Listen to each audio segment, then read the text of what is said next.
Yo, Halo kita semuanya. balik lagi ya bro ya. Kita balik lagi bro. Di Dr. Note Medical Podcast Inspiration and Entrepreneur Spirit. Entrepreneurship. Masih sama saya Dr. Taufan. Masih saya Dr. Ari. Ya, kita masuk episode 6 bro. Episode 6. Udah Oke. ditunggu-tunggu teman-teman mau kontak. Udah nggak sabar. Nggak sabar. Bro, kapan kontak? Oke. Dan mereka requestnya SDM bro. SDM ya. The important thing. Ya.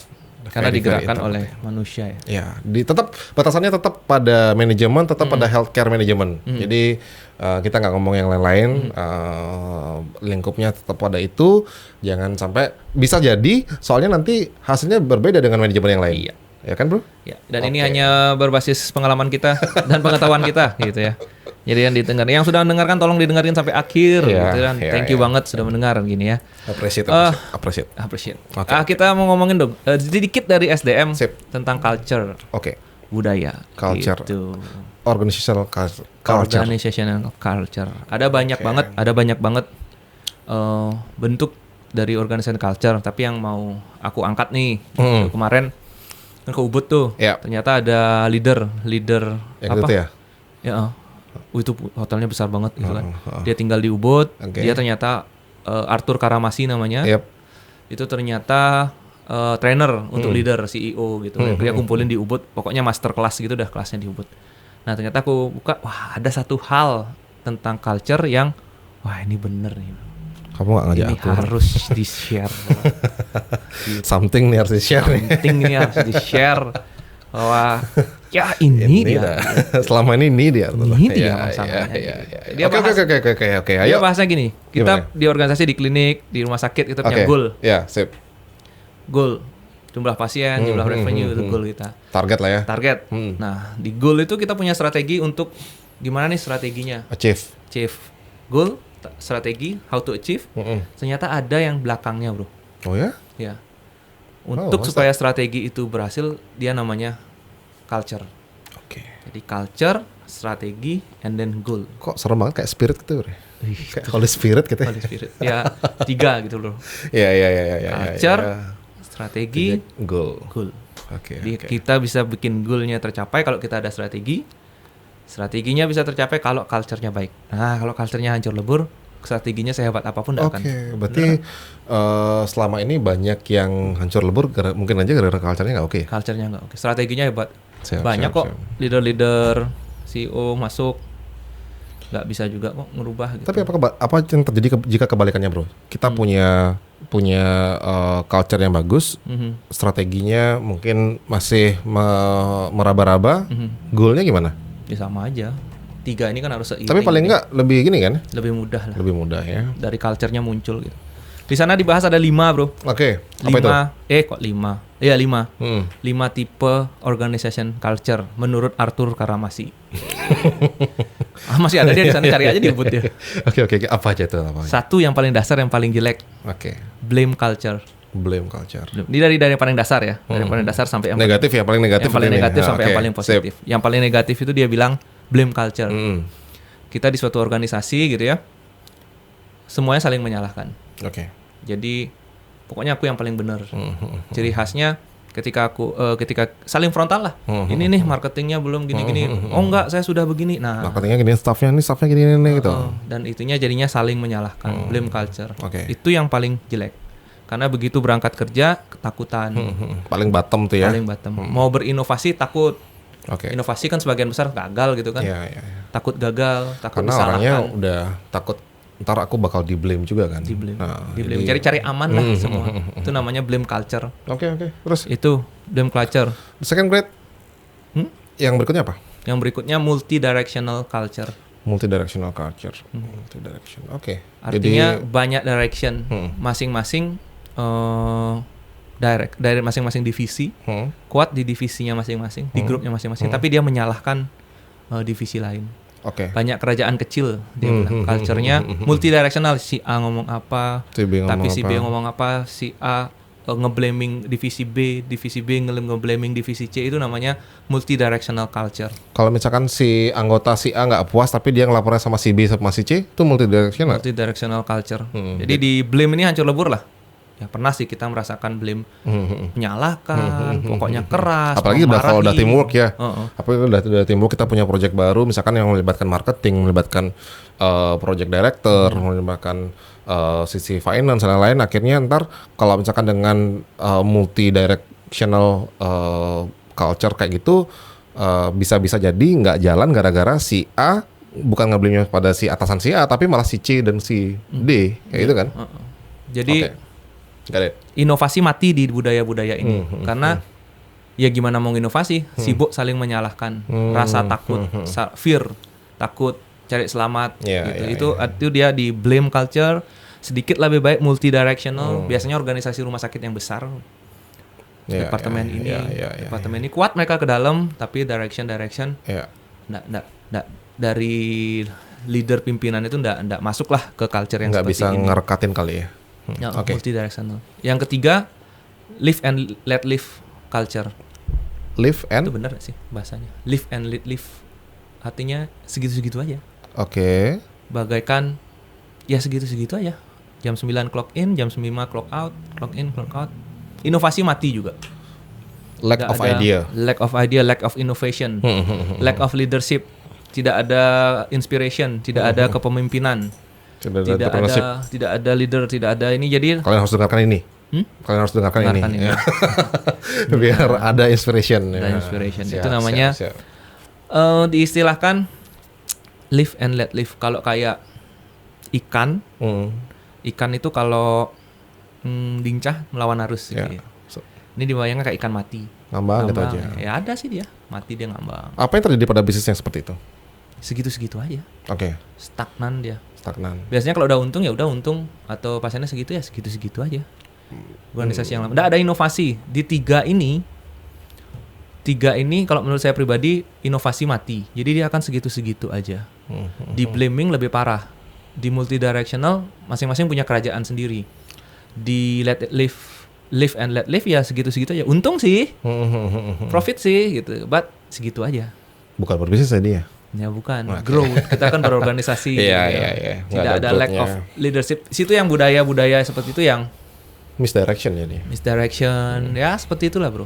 Yang keempat, yang lebih baik brand congruent. Artinya brand congruent culture itu dia bawa brandnya melekat ke dirinya, gitu. Artinya, sense of belongingnya tinggi. Sense of belongingnya tinggi. Muncullah inovasi di sana, muncullah inovasi. Karena dia merasa, ini loh, aku di rumah sakit ini loh, itu brand congruent. Jadi brandnya melekat ke dirinya, brandnya melekat ke jiwanya, visi misi sama perusahaan atau visi misi healthcare providernya melekat. Itu dia, ini loh gua, gitu. Itu udah mulai ada, kok situ sih. Iya. Iya. Boleh. Tapi gini, tapi itu udah mulai gini sih. Biasanya yang sudah branding conquer itu mereka yang udah lama. Sudah permanent employee kayak gitu. Ataupun mungkin memang menciptakan itu nggak semudah. Nggak mudah gitu loh. Perlu proses tahapan mungkin aja. Dari proses tahapan tuh awalnya dari blaming dulu, jadi multi direction, jadi live and let live culture, baru timbul yang namanya brand congruent culture. Brand congruent. Artinya mereka bekerja berangkat nih, dokter, perawat, CS, semua cleaning service berangkat tuh, wah gua bangga nih kerja di rumah sakit ini. Pramata. No merek. Oh iya. Tadi merah tuh tadi. Iya. Oh bangga. Iya. Siap. Itu di sini muncul inovasi. Kalau aku ngebikinnya 1, 2, 3 tuh inovasi mati. 4, 5 ini muncul ide inovasi. Di sini lo buat gini yuk. Kelemahannya pasti nggak mungkin nggak ada kelemahannya bro. Nggak mungkin nggak ada kelemahannya kan? Iya. Kira-kira nomor 4 tadi kelemahannya apa? Brand congruent. It depend on one leader. Okay, so if the leader ganti, die or out or change, the culture will be changed. Iya, menurutku bukan leadernya, tim leader. Ya, tim leadernya. Artinya dibandingkan dengan budaya yang lagi satu, yang terakhir itu leadership and rich culture. Leadership and rich culture itu seluruh timnya itu jiwa kepemimpinan. Oke. Kalau sudah jiwa kepemimpinan, dia akan berinovasi, dia akan memimpin timnya, dia akan memberikan ide from bottom to top. Nah, di situ kalau sebagai leader topnya, itu dia harus mengalah. Semua leader kan punya inovasi, bro. Punya aku pengen gini, aku pengen idea. Kalau sudah di top culture ini, semua di bawahnya itu leadership mereka semua. Di situ dibilang sebagai leader udah mulailah dia down to earth, artinya yuk kalian mau apa. Jadi inovasi organisasi itu mau dibawa kemana tuh dari bawah dia masuknya. Oh, poliklinik mau bikin inovasi ini, UGD mau bikin ini. Jadi semuanya berinovasi. Jadi di situ leader and rich di sini yang menurutku lebih kuat ya. Membangun leader. Leader kan dia ada jiwa kepemimpinan, ada harapan, ada strategi, motivasi. Dia tahu how to treat person di tiap unitnya. Nah, kalau udah kaya dengan pemimpin, ini budaya yang gampang banget. Jadi begitu dibilang top manajemen atau top leadernya bilang goal kita begini, kemudian strategi kita begini, mereka akan berpikir bagaimana memimpin timnya. Nah, menciptakan misi-misi berikutnya ya. Misi-misi berikutnya di sesuai masing-masing dengan tempat visi dari leadernya, top leadernya. Top leader dan organisasi. Nah, di sini baru dia harus mengalah sebagai team leader, sebagai CEO lah, directornya lah, dia harus mengalah, mengasih di sini. Nah, bayangin kalau kita lagi bikin projection next year gitu ya. Kalau kita mungkin masih kita sebagai ininya yang bikin sendiri kan, mau beli alat apa, mau nambah apa, targetnya kira-kira berapa, budgetingnya berapa, itu baru dikasih ke bawah. Unit bikin, gerakin, itu top to button, dari atas ngasih ke bawah.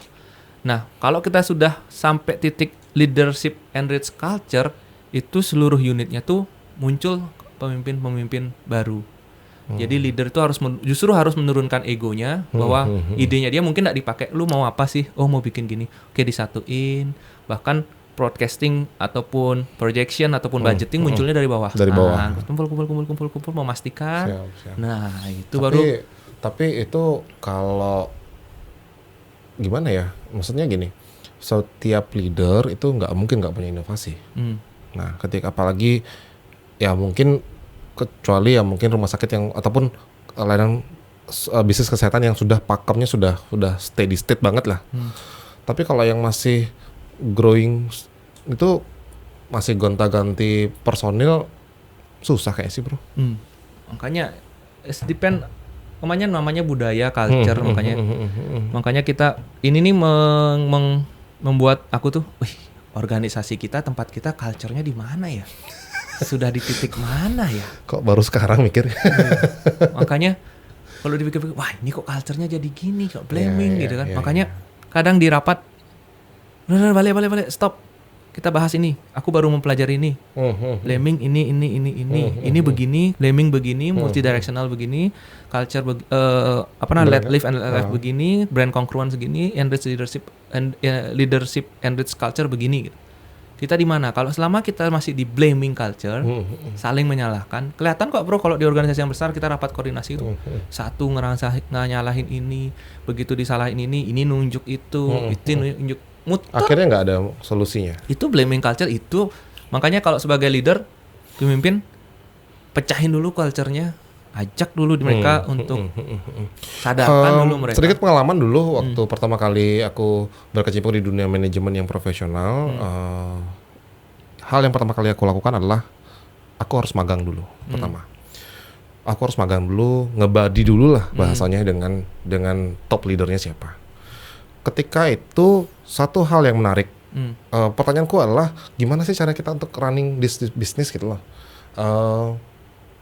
Dan satu jawaban yang paling ingat aku yang berkaitan dengan topik kita karena culture adalah pelajari dulu culture-nya. Budayanya. Ya, he said like that. Terus saya budaya seperti apa? Banyak ada budaya gitu dia bilang.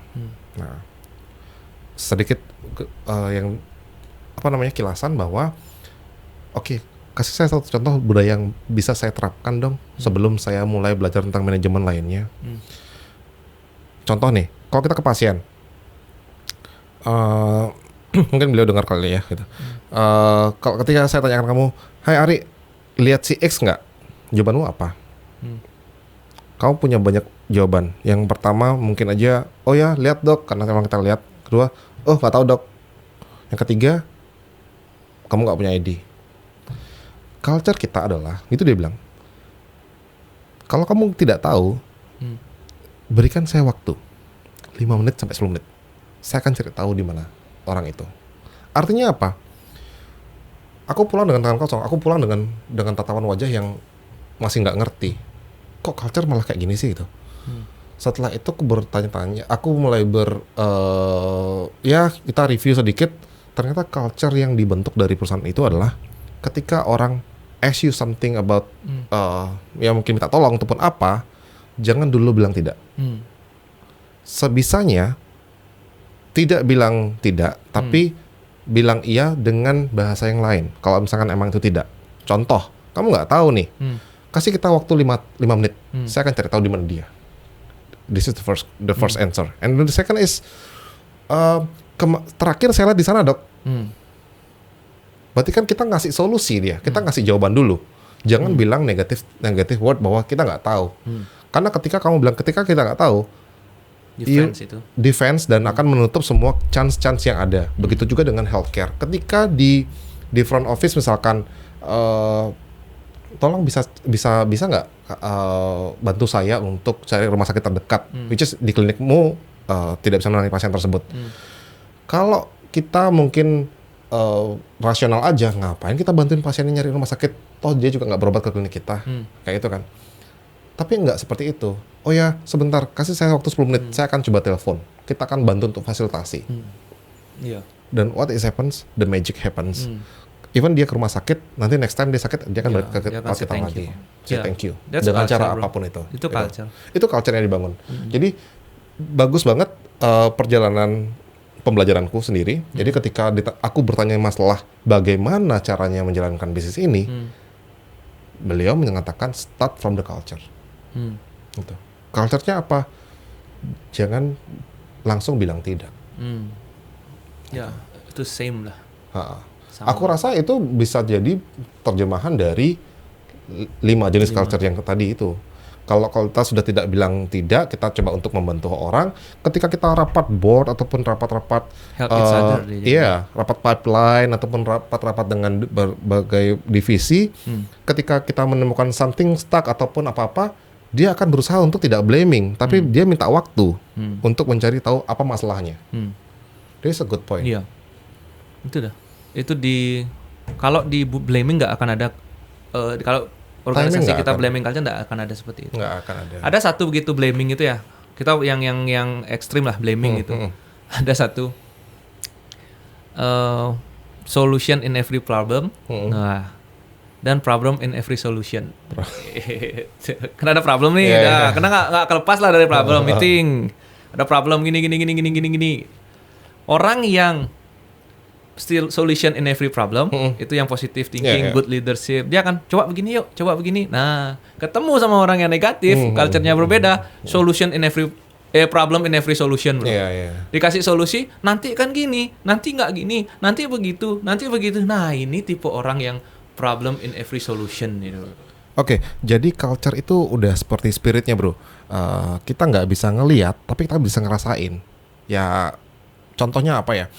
Misalkan di klinik-klinik, misalkan aku sering banget merhatiin ada tulisan-tulisan kecil, quotes-quotes kecil. Ternyata itu bagian dari culture yang disediakan oleh leadernya, sehingga mungkin tidak untuk pasien, tapi untuk para pekerjanya.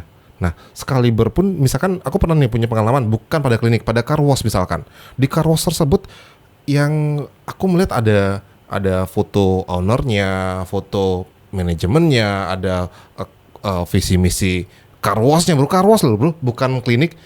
Ternyata apa? Itulah culture, itulah yang mereka bangun untuk teamwork-nya. Dan ternyata itu part yang paling penting dari sebuah organisasi, sehingga mungkin bagian-bagian bawahnya, penggerak bawahnya jalan sesuai dengan hal tersebut.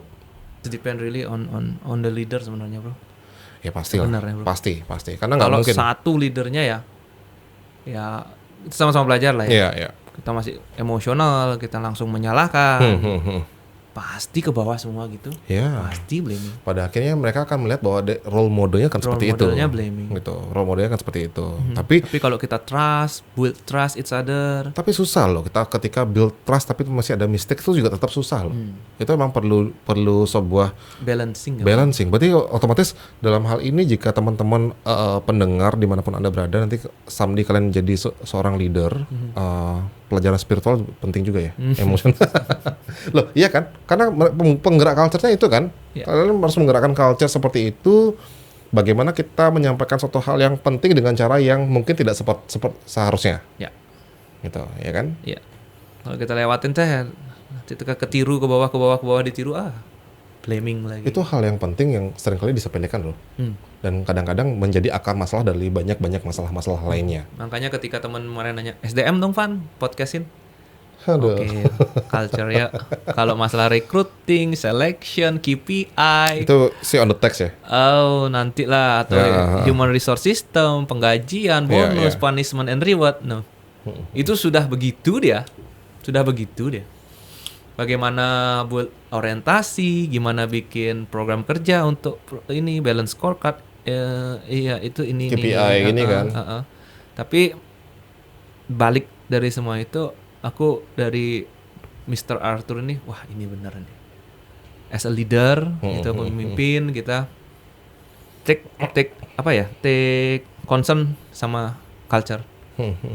Gimana kita bereaksi, itu akan ditiru sama bawahan kita, staff Bahkan kita. Bahkan ada lagi satu, sebuah organisasi yang mana si mungkin leader ini ikonik banget nih. Entah gimana, ketika aku deal business with them, yang maju adalah frontman-nya. Aku ngerasa di frontman ini ada si leadernya loh. Kok entah gimana sih frontman ini kok sifatnya kayak si leadernya sih. Jadi sama aja. Aku acungin jempol tuh, artinya gini. Berarti benar-benar si leadernya bisa menginspirasi anak buahnya dengan culture yang sama. How to deal with someone itu juga dengan bagaimana spirit dari leadernya. Ditiru. Iya, karena itu nular, bro. Nular kan? Minimal jangan blaming lah. Iya. Tapi kalau sampai someday kita punya organisasi atau healthcare gitu ya, klinik yang enrich leadership enrich yang kaya dengan jiwa kepemimpinan, kita tinggal tetapin goal, strategi begini, mereka mereka kerjain dari bawah. Maka itu lebih mudah. Kalau kita kasih strategi yang baru dan culture-nya masih blaming, nggak akan jalan, bro. Yakin aku. The first question is pasti ketika blaming itu safe zone mana yang harus aku cari nih biar aku nggak di-blaming sama orang lain. Minimal aku bisa nge-blaming orang lain. Tapi nggak di-blaming orang lain. Iya nggak sih? Jadi kan misalkan kita kasih bela diri keluar, bro. Iya, kita bela dulu diri kita, baru kita ini kita gitu. Jadi itu dah. Hati-hati sama culture itu. Kita sebagai leader yang menaruh bibit culture itu. Gitu sih sebenarnya. Langkah konkret dong. Langkah konkretnya seperti apa sih kalau kita mau change culture untuk trust, mungkin audiens kita di sini yang pingin tadi kan kita udah bahas nih satu, kita udah bahas pengalaman. Sekarang langkah konkret kita mungkin kita kasih saran kali, suggestion kalau kita mau ngerubah culture dari sebuah dari kategori yang paling bottom mungkin ya sedikit baik nomor 3 lah, terus gimana cara ngerubahnya? Kalau aku bikin mereka realize dulu, sadar dulu tentang culture itu. Dan membuat mereka sadar culture mereka saat ini seperti apa sih. Dan insight ya. Artinya kadang kita nggak sadar loh. Tapi harus disadarin dulu, Yeah. ada namanya culture begini-begini, gitu. Sebelum kita ngomong masalah ya. Iya. Kalian tuh di mana sekarang nih? Gitu.